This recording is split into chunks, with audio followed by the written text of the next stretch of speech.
When Hitler became dictator of Germany, he applied what he wrote in his book, Mein Kampf. A stronger race will drive out the weak races, for the vital urge crushes the weak to make room for the strong. How did Hitler manage to take power and become the supreme leader, the Führer?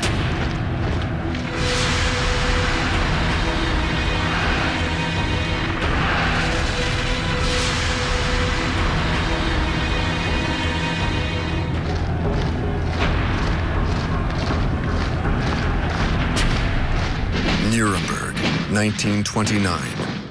The Nazi Party Congress is the real beginning of what German playwright Bertolt Brecht will call the resistible rise of Adolf Hitler. The devastating new economic crisis originating in the United States has caused havoc throughout the world, particularly in Germany.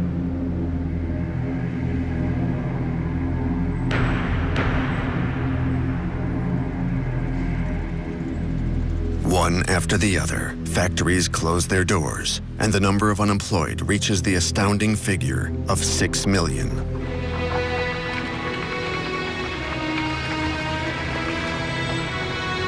Out of despair, many Germans turn to the Nazis or to the communists, who also have their paramilitary troops, complete with uniforms.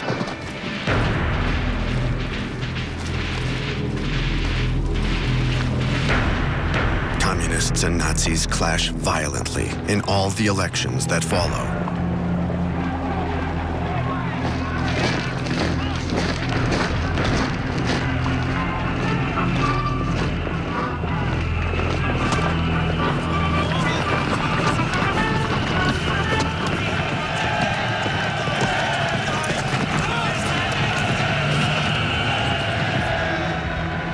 Hitler provokes disorder, while at the same time claiming to be the only man capable of stopping it.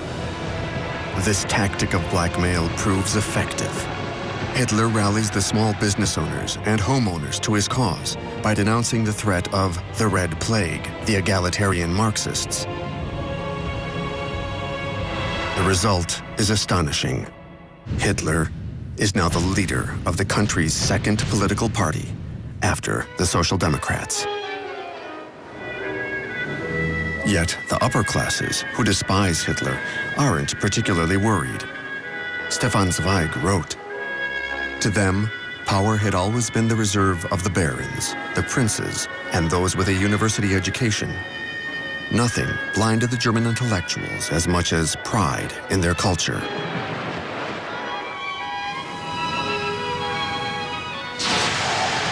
And in the meantime, Hitler's rise continues. In just a year, he comes to dominate the extreme right in Germany.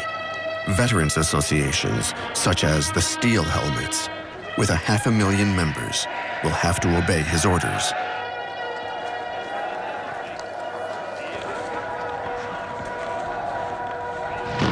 Behind his domineering posturing, Hitler has just emerged from a scandal which might have finished him. Rumors of a personal drama circulate in the press. He had conceived a passion for his own niece, Geli Hobal, aged 23. He loved her irrationally, possessively. She has just committed suicide. She was living with him in his Munich apartment. She confided to a friend, "My uncle is a monster. No one could imagine what he demands of me." She wanted to leave him, and now she is dead. A press campaign is launched against him, accusing him of sexual perversion and even of having Geli murdered. Extremely depressed, Hitler threatens to kill himself as well. His worried entourage decides to act. His photographer, Heinrich Hoffmann, introduced him to one of his secretaries. She resembles Geli. Her name, is Eva Braun. And already quite worldly, she fits the bill. She's captivated by the Nazi Party leader's popularity. Hitler will make her his new shadow mistress. He declares himself a bachelor married to Germany to gain the sympathy of female voters.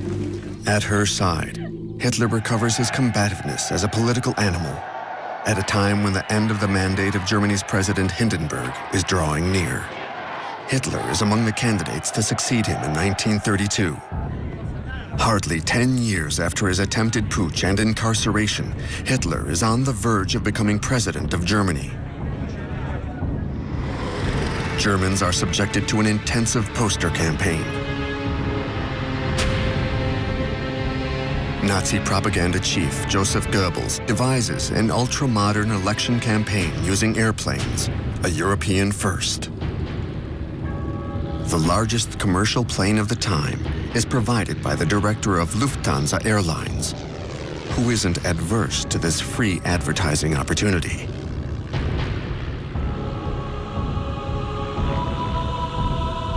Hitler, wearing a leather helmet, sets off on a tour of some 100 German towns where he can gauge his popularity. His pilot, Hans Bauer, recalled, "We flew in all kinds of weather, even in storms. Canceling a rally was out of the question. People ended by losing their fear of flying." Hans Bauer's conclusion? Hitler contributed to the expansion of air traffic. Goebbels invents the slogan, "The Führer above Germany." He forges the myth of Hitler the Supreme Savior during these aerial hustings, carefully filmed and then projected all over the country.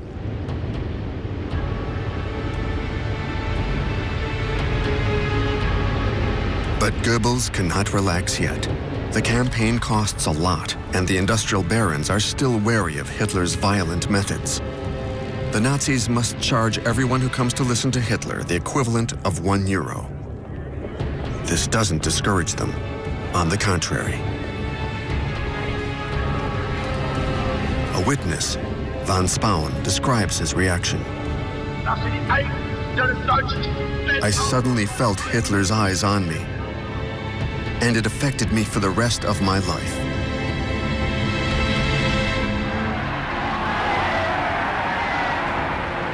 A week before the presidential elections, Hitler brings together 100,000 Berliners, sick of the traditional parties who seem incapable of facing the crisis.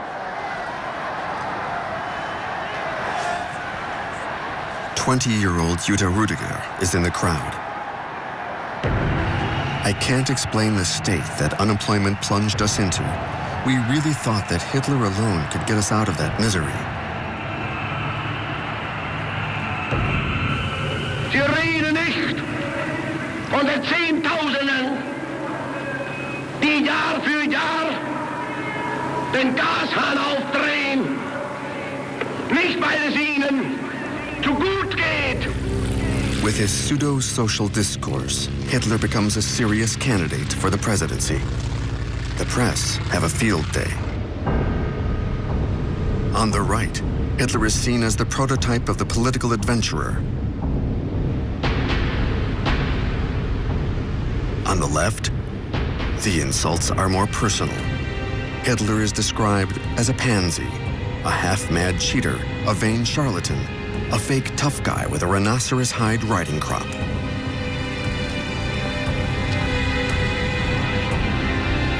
The outgoing president, Marshal Hindenburg, although a reactionary monarchist, is supported by the left. This paradox reflects the growing danger of Hitler's rise, as is hammered home by his most determined opponent, Social Democrat leader Otto Wels. Es ist keine Minute Zeit mehr zu verlieren. Nur einen Gedanken, ein Ziel kann es noch geben. Der Faschismus muss geschlagen werden bis zur Vernichtung. Aus und durch für die Freiheit der Republik und die deutsch geschaffene Arbeit. April 10, 1932, the verdict is announced. Hitler will not be president. 13 million Germans have voted for him, a third of the electorate. It is enormous, but it isn't enough.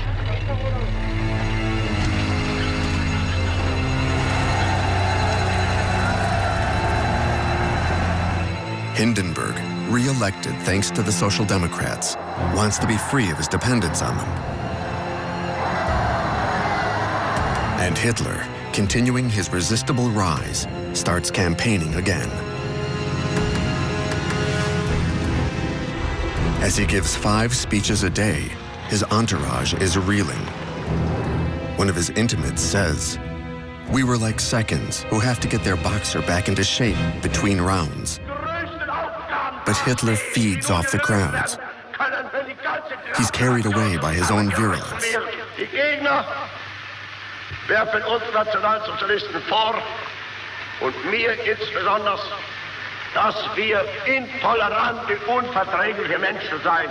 Wir wollten, sagen sie, mit anderen Parteien nicht arbeiten. Die Herren haben ganz recht. Wir sind intolerant. Ich habe mir ein Ziel gestellt, nämlich die 30 Parteien aus Deutschland hinauszufegen.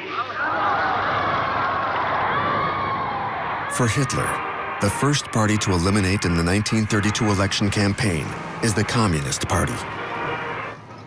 The stormtroopers are given the task. They are now 400,000 strong. They finance themselves, paying for their own uniforms and equipment. One of them, Wolf Teubert, works in a delicatessen in Hamburg. He is ready to join his motorized unit at a moment's notice. He states, "I had only one thought, to risk my life for Germany."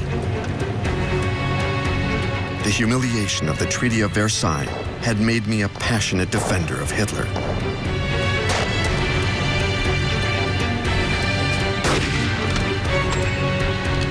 There was companionship, solidarity, and pride in wearing a uniform. We, who were ashamed of having been too young to have fought in the Great War, took advantage of our elders' experience. July 1932, the bloody summer of the election campaign. The SA stormtroopers, with the complicity of the police, provoke street battles with the communists. 100 dead and 1,000 wounded is the toll among the communists. Many Germans, exhausted by the disorder and the government's powerlessness, approve of the Nazis' violent acts. The result? 230 Nazis elected to parliament. Hitler is now head of the country's strongest political party.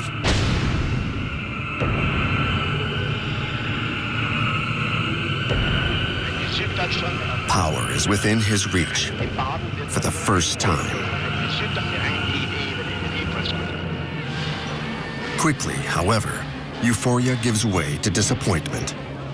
President Hindenburg refuses to name him chancellor, head of the government. Hindenburg tells Hitler, "Before God, my conscience, and the fatherland, I cannot hand over power to a party as intolerant as yours."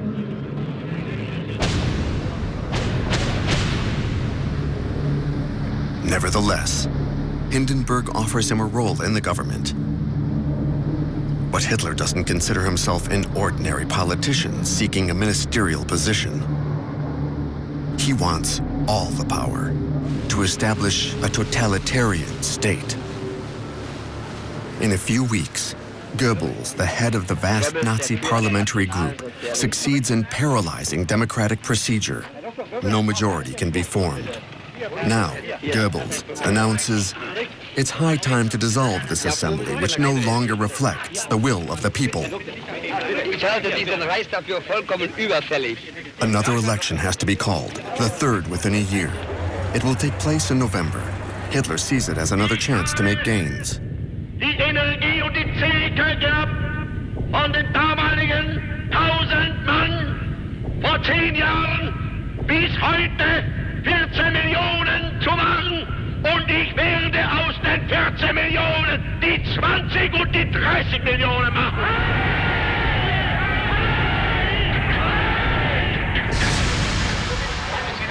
The election's results are a crushing disappointment for Hitler.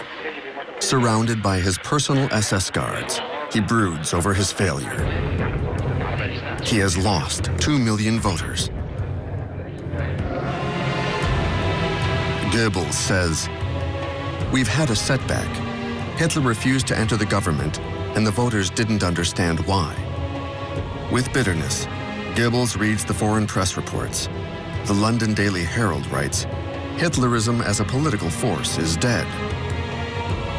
The French daily, Le Populaire, edited by eminent socialist Léon Blum, headlines an article, "The End of Hitler."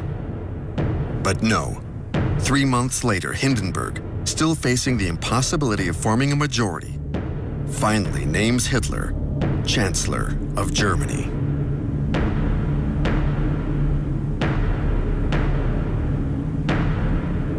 A student in Berlin, Sebastian Hafner, writes, "I've just heard the news. I'm frozen with terror. For an instant, I can physically smell blood and mud. I see something dangerous, like the big, dirty paw of a predatory animal raking its claws over my face." To achieve his end, the wolf disguises himself as a lamb. Hitler reassures Hindenburg by asking for only 2 ministerial portfolios for the Nazis. The Minister of the Interior would be a Munich policeman named Wilhelm Frick,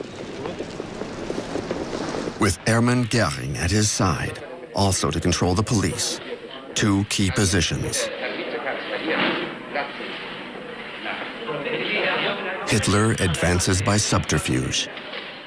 His aim is to show that the most important ministerial positions have gone to a conservative, Franz von Papen, a former chancellor, and to the strong man of the extreme right, Alfred Hugenberg, Minister of the Economy and Agriculture, an aggressive and authoritarian hardliner.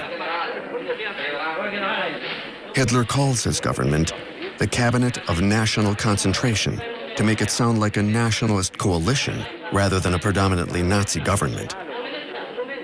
This very reactionary body believes it can control Hitler.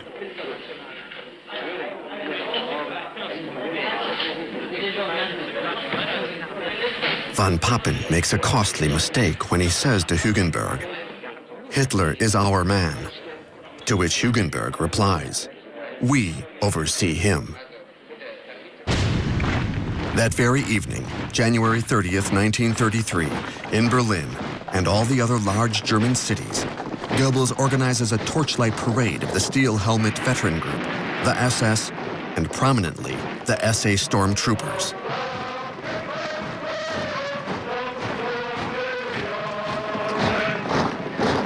Goebbels declares that 1 million people marched in the parade, but the British military attaché estimates them at less than 15,000 marchers, made to go around in circles for hours by Goebbels.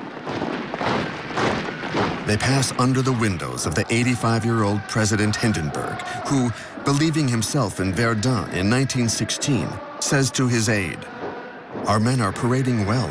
They've taken many prisoners."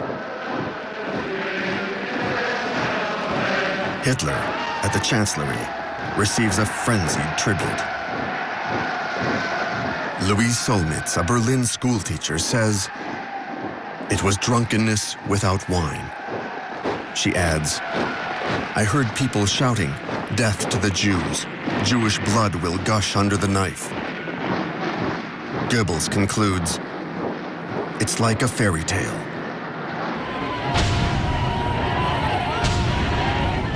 At the Berlin Sports Palace, Hitler delivers his first speech as Chancellor. What is Hitler's plan? Absolute power, but by stages. There are still 200 communists and social democrats in the Reichstag. Therefore, Hitler's first move is to dissolve parliament and call new elections. His speech, broadcast on radio, is an appeal to all voters, even those on the left. Und hege felsenfest die Überzeugung, dass eben doch dann einmal die Stunde kommt, in der die Millionen, die uns heute verfluchen, hinter uns stehen und mit uns begrüßen werden dann das gemeinsam geschaffene, wiedererkämpfte, bitter erworbene, neue deutsche Reich der Größe und der Ehre und der Kraft und der Herrlichkeit.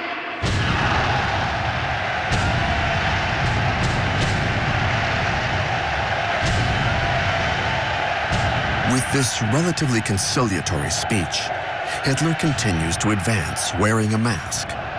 Goebbels, however, wants to clarify matters by returning to the fundamentals, anti-Semitism and violence, for the Nazi voter base.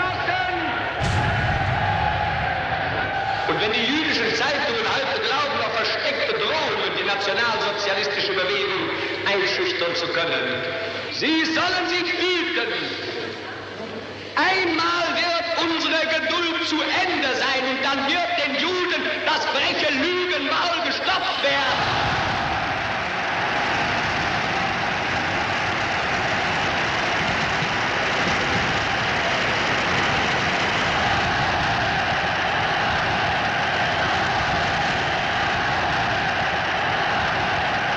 Im Übrigen können unsere Parteigenossen des A-Männer auch darüber beruhigt sein, dass eher als wir alle denken, die Stunde des Endes des roten Terrors gekommen sein wird. Und wir werden den Herren vom Karl-Liebknecht-Haus bald Töne beibringen, die sie noch niemals vernommen haben.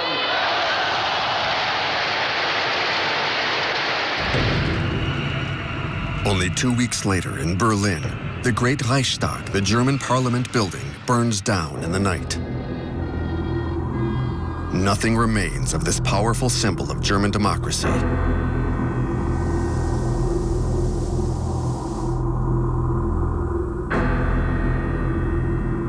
The investigation carried out by the police under Göring incriminates a 24-year-old Dutch communist named Marinus van der Lubbe, suspected of a heavy record of arson.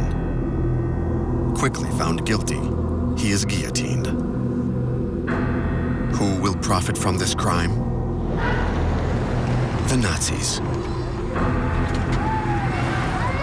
Hitler and Göring raised the specter of a red plot.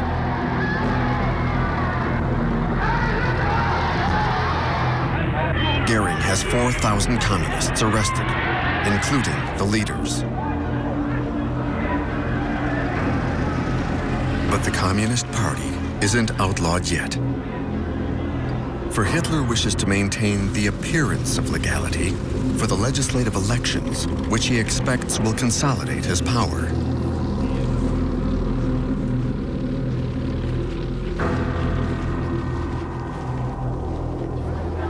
The Germans, fed up with election campaigns and disorder, see renewed action by the stormtroopers throughout the country to protect the population from communist attacks, as the Nazis put it.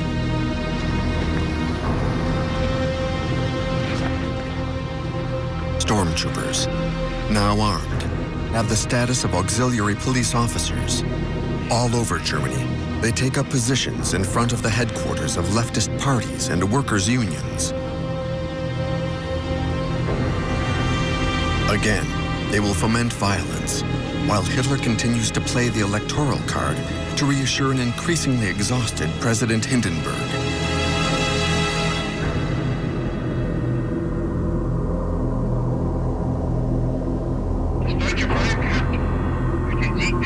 Göring, in his Gothic-style armchair, fingering his dagger, gives his doctored version of the election outcome. Der 5. März bedeutet für einen Mann und eine Bewegung einen gewaltigen Sieg. Der Sieger des 5. heißt Adolf Hitler und die Bewegung ist der Nationalsozialismus. Beides aber ist gleichzusetzen mit dem deutschen Volke und dem Deutschen Reich. In reality, Hitler and his coalition barely win a majority. Even with all his propaganda and the intimidation by the SA, Hitler hasn't stopped the communists from obtaining 12% of the votes. He invalidates the election of the communist parliamentarians and has them arrested and sent to the concentration camps of Oranienburg near Berlin and Dachau near Munich, which have just been set up by the Nazis. These are the first camps that opened in the year 1933 alone. The number of political prisoners rises during the first months of the regime.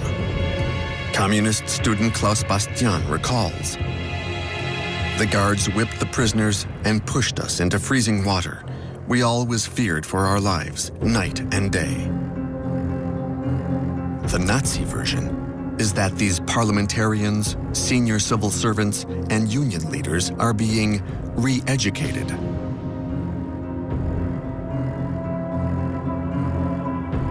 The baleful shadow of dictatorship spreads over Germany.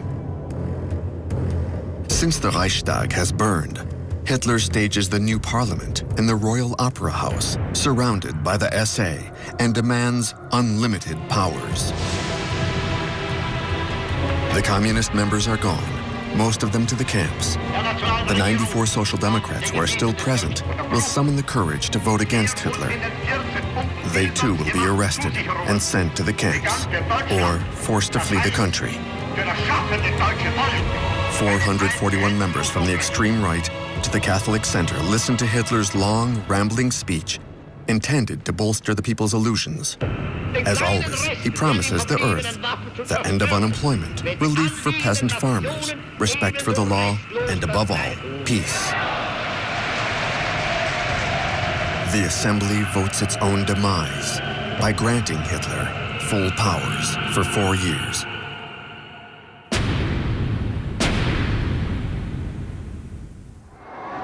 No longer can President Hindenburg contest the Chancellor's decisions. To the sound of cheers, democracy dies in Germany.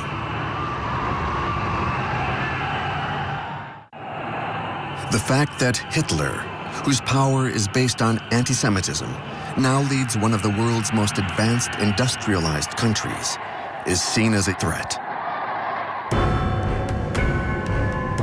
All over the world, anti-Hitler demonstrations, like this one in New York, protest against his barbarity. His obscurantism, and his anti-Semitism. All call for a worldwide boycott of German products. To dissuade them, Hitler orders a day-long boycott of Jewish-owned stores in Germany, meant as a warning. Jews in Germany are horrified to see essay posters that read, "Not a penny for Jewish capitalism, buy German," and "The Jews are the cause of our downfall." It's the beginning of the persecution. Edwin Landau, owner of a large store in East Prussia, writes, before emigrating to Palestine with his family, "I changed completely in the space of a few hours. This country and this people whom I had respected and loved until then had suddenly become my enemies. I was no longer German, or no longer had the right to be German. I was ashamed of having once belonged to that nation. I was ashamed of the trust I had held in so many people who now removed their masks to reveal themselves as my enemies."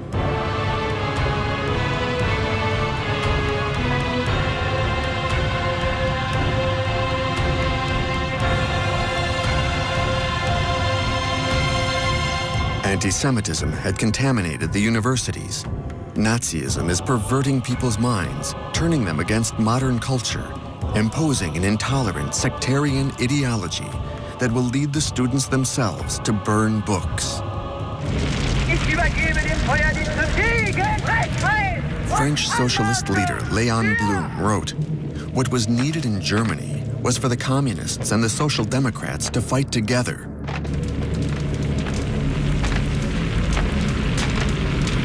But the Social Democrats were unwilling.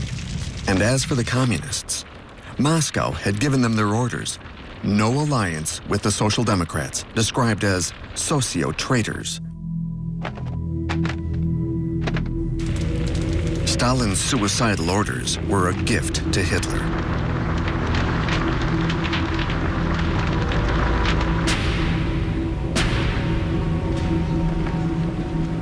Hitler suppressed the unions. Now he outlaws the Social Democratic Party. Das alles ist heiß! Die große Zeit ist jetzt angebrochen. Deutschland ist nun erwacht. Die Macht haben wir nun in Deutschland gewonnen. Nun gilt es, das deutsche Volk zu gewinnen. The German people, for their part, can go on vacation. Henceforth, the Nazi Party is the only legal party. Its anti-Semitic slogans don't seem to stir many people up. They are largely indifferent to the fate of their Jewish compatriots, who, after all, only number 500,000, less than 1% of the population. Half the German Jews would manage to emigrate. Gerda Blockman remembers, "We succeeded in embarking on the condition of giving up everything we owned."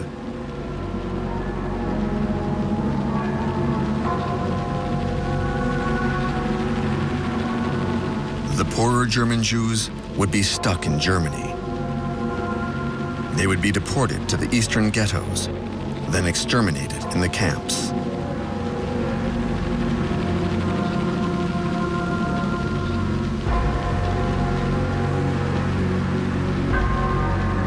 Opponents to the regime would flee, if they can, anywhere they can, especially to France, where they would later be trapped by the German occupation in the war and handed over to the Nazis. Many of those who cannot leave in time or who choose to stay to carry on the struggle would be captured and martyred in the camps.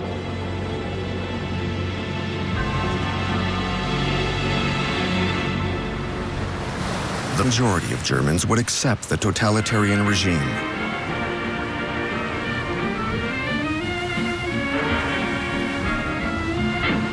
Some would begin the day by hoisting the swastika flag, Germany's official emblem.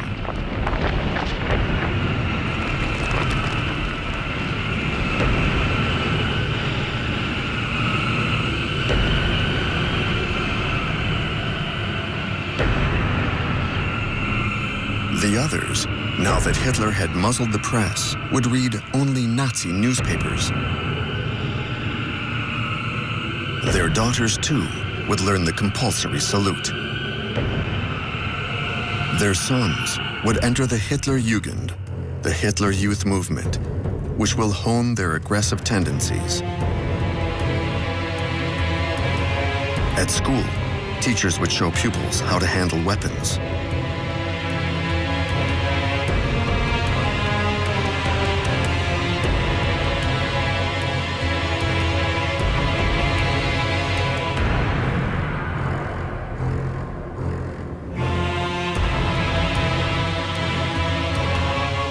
Teachers would have to use down-to-earth, Nazi-sanctioned examples in math class, such as, how much does a pupil cost? A mentally handicapped young person costs the state 1,800 marks a year, the average pupil 320 marks, and a brilliant pupil only 125 marks. Answer, society can only survive if its citizens are genetically sound. The older daughters would join the BDM, the Bund Deutscher Mädel, the League of German Girls. It trained girls to be good wives and to bear many little soldiers. These would be killed in the last combat actions in Berlin. However, the Germans are unaware of all this in the summer of 1933. Hitler is not yet the unchallenged supreme leader. To achieve this, he must continue his propaganda, such as the film Victory of Faith, that depicts the first Congress since the taking of power by the Nazi Party, now the only party.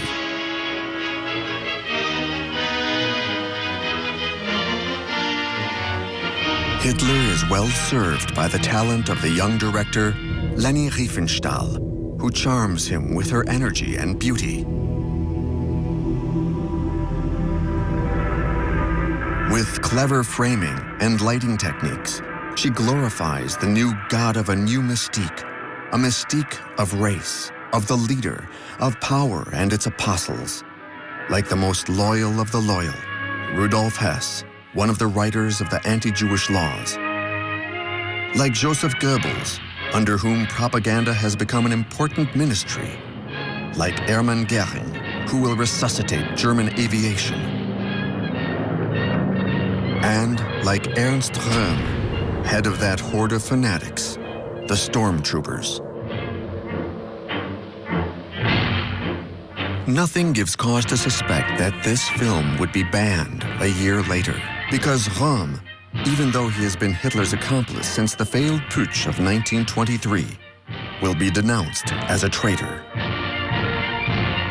Perhaps because he is too close to Hitler, or because the essay is too big. It is a force that rivals the army. Hitler, to gain the army's support, will bring them into line and eliminate Röhm.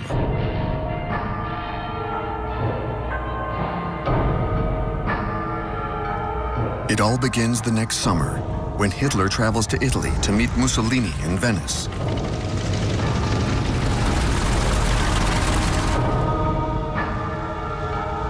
Hitler is impressed by his elder counterpart, his role model. He's seeking Mussolini's approval for his plan to annex Austria. Mussolini refuses. He doesn't want Germans gathering on his borders. He doesn't warm to Hitler, saying, "He makes me think of a talkative monk." He takes him on a tour of Venice, pointedly starting with his battleship fleet, while Hitler has no naval force. Hitler returns to Berlin, mortified. He understands now that until he rebuilds the armed forces, he won't be able to carry out his plans.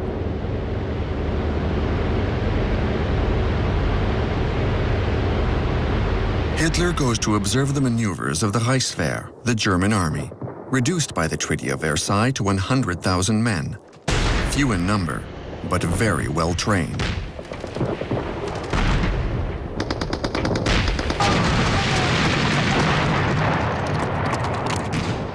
Hitler knows that to wage war, he needs generals, admirals, competent officers, strategists, and trained specialists. He's always promised to free the army of the straitjacket of Versailles and to restore its troop and weapon strength. But the generals want more, in particular to get rid of Röhm and his stormtroopers, who are in a position to supplant the army.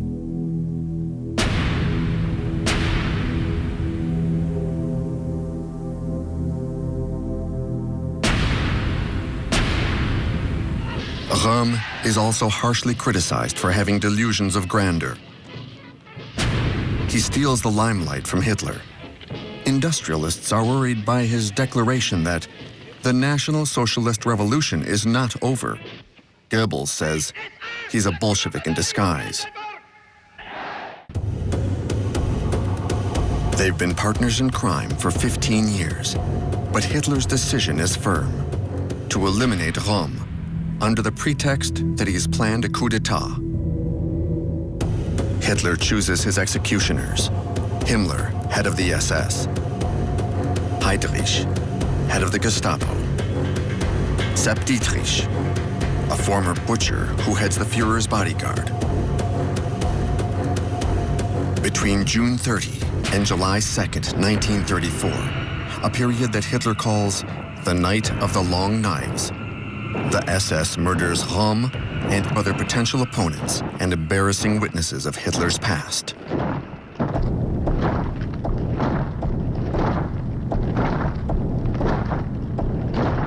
With Röhm gone, the stormtroopers lose all their influence and are deployed only to keep order. The army is satisfied, as are the industrial barons, and Sepp Dietrich is promoted to SS General. When Leni Riefenstahl directs her next film, Triumph of the Will, on the Nazi Party Congress of 1934, only black SS uniforms are seen marching behind Himmler. Hitler is now alone at the top of the pyramid. A month after the Night of the Long Knives, the last president of the Republic, Marshal Hindenburg, dies at age 87. Democracy has been dead and buried for a long time. Totalitarianism continues its implacable march. Hitler becomes commander of the armed forces. His power is absolute. All the soldiers must swear an oath of loyalty to the Führer, our leader, and the leader of the German people, Adolf Hitler. Adolf Hitler!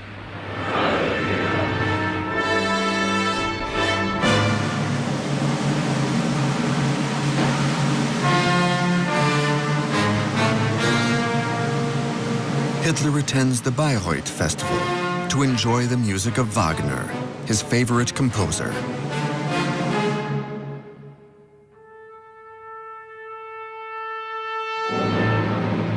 The composer's daughter-in-law, Winifred Wagner, who supported him during his difficult beginnings, welcomes him now as Master of Germany.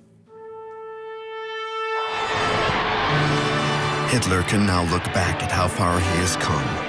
He's achieved the dream of his youth. To incarnate Rienzi, his favorite Wagnerian hero, who sacrifices himself for his adoring people.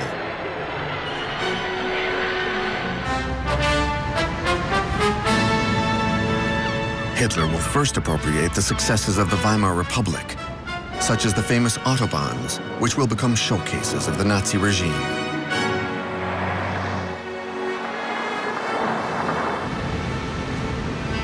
Then, Hitler will strike by passing the Nuremberg race laws.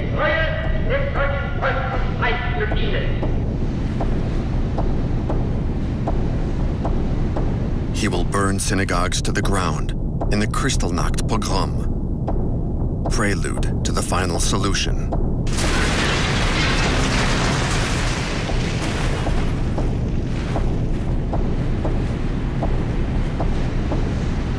He'll violate the Treaty of Versailles by reoccupying the demilitarized zones of 1919. The weakness shown by the lack of reaction from France or England will lead Mussolini to draw closer to Hitler, allowing him to annex Austria, a step in what he calls his mission, to integrate all the German-speaking peoples into a greater Germany. He'll intervene in the bloody Spanish Civil War, sending his bombers to annihilate the population of Guernica, ensuring victory for Franco's fascists over the Spanish Republicans.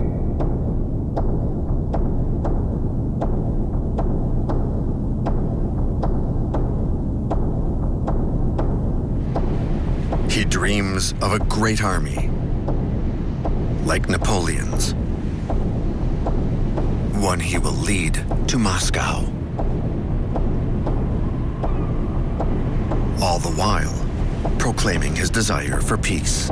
Wir wollen einst ein Reich sehen und ihr müsst euch schon dafür erziehen. Wir wollen, dass dieses Volk einst gehorsam ist und ihr müsst euch in den Gehorsam üben. Wir wollen, dass dieses Volk einst friedliebend und aber auch tapfer ist. Und ihr müsst friedfertig sein.